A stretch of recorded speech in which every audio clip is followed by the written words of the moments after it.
Hello friends, आज मैं आपके साथ इकोनॉमिक्स का एक और टॉपिक लेके आया हूँ और टॉपिक का नाम है features of agriculture development during plans. Plans के टाइम पे एग्रीकल्चर डेवलपमेंट कैसे हुई, कैसे हुई, क्या क्या डाटा था, उसको डिस्कस करेंगे। जिस हिसाब से अपने पेपर में लिखना है मैंने उसी हिसाब से लिखा हुआ है। और शुरू करने से पहले ये भी बता दूं कि चैप्टर का नाम है एग्रीकल्चर इंपॉर्टेंस एंड प्रोडक्टिविटी, और इस चैप्टर के सारे लिंक्स आपको इस वीडियो के डिस्क्रिप्शन में मिल जाएंगे। चलिए शुरू करते हैं। Since 1951 main features of agricultural development during the period of planning have been discussed as under. तो फॉलोइंग पॉइंट्स हैं जो हमें बताएंगे एग्रीकल्चर की प्रोडक्शन इंक्रीज हुई और कितना कितना फर्क पड़ा, वो सारा का सारा डिस्कस करेंगे। तो फर्स्ट पॉइंट आ जाता है growth rate of agricultural production. तो जो एग्रीकल्चर प्रोडक्शन है उसकी ग्रोथ रेट काफी ज्यादा है। अब मैं ये नहीं कह सकता कि बहुत ज्यादा है, हम काफी कंट्री से आगे निकल गए हैं, ऐसा बिल्कुल नहीं है। मगर जो पहले ग्रोथ रेट थी 1950s में चल रही थी उससे ज्यादा है। ठीक है, तो थोड़ा डाटा दूंगा इसको सपोर्ट करने के लिए। Since 1950-51 to 2019-2020 growth rate of agricultural production has been 2.7% per annum on an average। तो हर साल तकरीबन 2.7% एग्रीकल्चर की प्रोडक्शन बढ़ी है। ठीक है, nevertheless it is far less than other countries of the world. बाकी कंट्रीज से कंपेयर करें तो ये काफी कम है। In China it is 5.3%। ठीक है, इंडोनेशिया में 4.1% है, and in India it is just 2.7%। अगर हम अपने आप को आइसोलेशन में देखें तो कह देते हैं कि चलो ठीक है, बट अगर हम बाकी कंट्रीज से कंपेयर करें तो ये काफी कम है।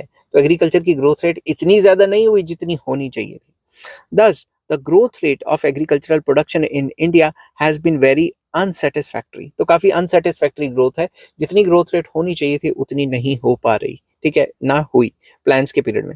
Agricultural production has been rising but the growth rate is much less than the required. Agriculture production तो बढ़ रही है, तो प्रोडक्शन में तो कोई दिक्कत नहीं है, प्रोडक्शन ज्यादा से ज्यादा हो रही है, मगर जो ग्रोथ रेट है, ग्रोथ रेट ऑफ प्रोडक्शन है वो काफी कम है। ठीक है, नेक्स्ट पॉइंट आ जाता है technological changes, very important. Technological changes specially high yielding variety seeds, chemical fertilizers, irrigation etcetera are being used increasingly.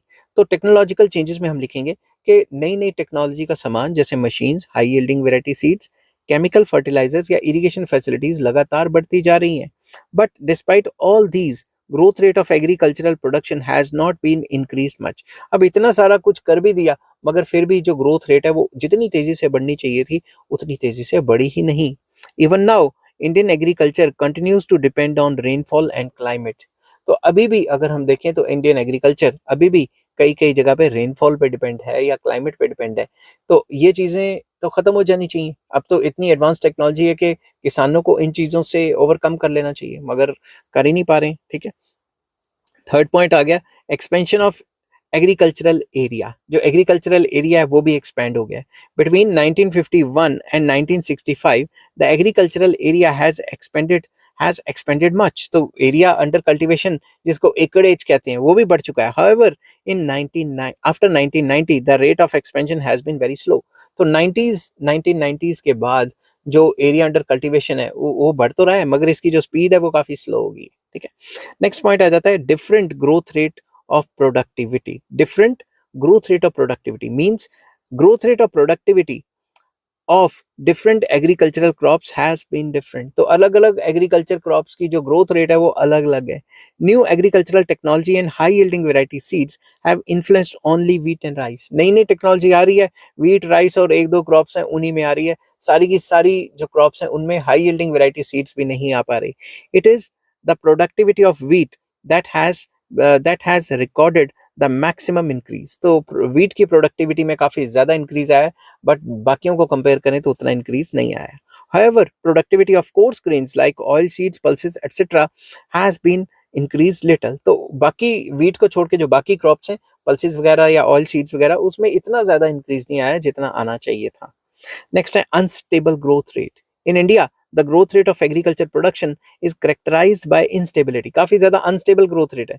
In some 5 year plans this growth rate has been even negative. कई कई जगह तो negative है, growth ही नहीं हुआ क्योंकि बारिश पड़ी ना पड़ी, फ्लड आ गया। समझ की बात। इन 2009-10 growth rate of agriculture production was 0.4%, जो कि काफी कम है। इन 2010 2011 this growth rate was 7%, काफी ज्यादा हो गई. In 2015-16 it reduced to 0.6%, फिर से कम हो गई. In 2020-2021 growth rate of agriculture production was 3.6%, तो काफी ज्यादा fluctuation है growth rate में. It indicates wide fluctuations in the agriculture growth rates. It is because even now about 51% of the agriculture is rain fed. अभी भी हमारे देश में 51% जो एग्रीकल्चर है वो बारिशों पे डिपेंड करता है. So in case of favorable rainfall, production increases, and in case of drought or low rainfall production comes down. तो सिंपल वर्ड्स में अभी भी बारिशों पे डिपेंड करता है. बारिश कम हुई तो भी फसल खराब होगी, ज्यादा हुई तो भी फसल खराब होगी. ठीक है. नेक्स्ट आ जाता है regional differences in agricultural development. Agriculture के डेवलपमेंट में रीजनल डिफरेंसेस भी हैं. कई स्टेट्स काफी आगे हैं और कई स्टेट्स काफी पीछे. Another feature of development of Indian agriculture is the variation in the growth rate of different regions. कैसे? On the one hand, growth rate of agriculture in Punjab, Haryana, West Bengal, and Madhya Pradesh and Uttar Pradesh is more, and on the other hand, growth rate of agriculture in Maharashtra, Rajasthan, Odisha and Goa etcetera is less. तो कई states में जो agriculture है वो काफी अच्छी है और कई स्टेट्स में ग्रोथ रेट इनकी काफी कम है. नेक्स्ट पॉइंट आ जाता है lack of social justice. Very important. From the view point of social justice, development of Indian agriculture has been unjust. तो सोशल जस्टिस में भी देखा जाए तो जस्टिस नहीं मिल पाया. कैसे? It has benefited rich farmers and big zamindars. तो जो ग्रीन रेवोल्यूशन आया वो अमीर फार्मर्स को फायदा पहुंचा गया और गरीब फार्मर्स इतनी महंगी टेक्नोलॉजी नहीं खरीद पाए. Poor farmers have not been able to rise above the poverty line. गरीब अभी भी गरीब ही रह गए हैं, वो अपनी गरीबी की रेखा से ऊपर नहीं उठ पाए. Because of low growth rate of agriculture production, employment opportunities could not increase. तो एग्रीकल्चर ग्रोथ रेट कम होगा तो एम्प्लॉयमेंट अपॉर्चुनिटीज भी कमी होंगी.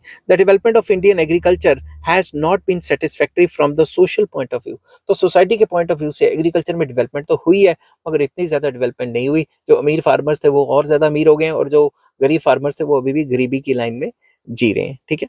तो कंक्लूड करते हैं. In short, there is a need of firmly enforce improvements in agriculture sector.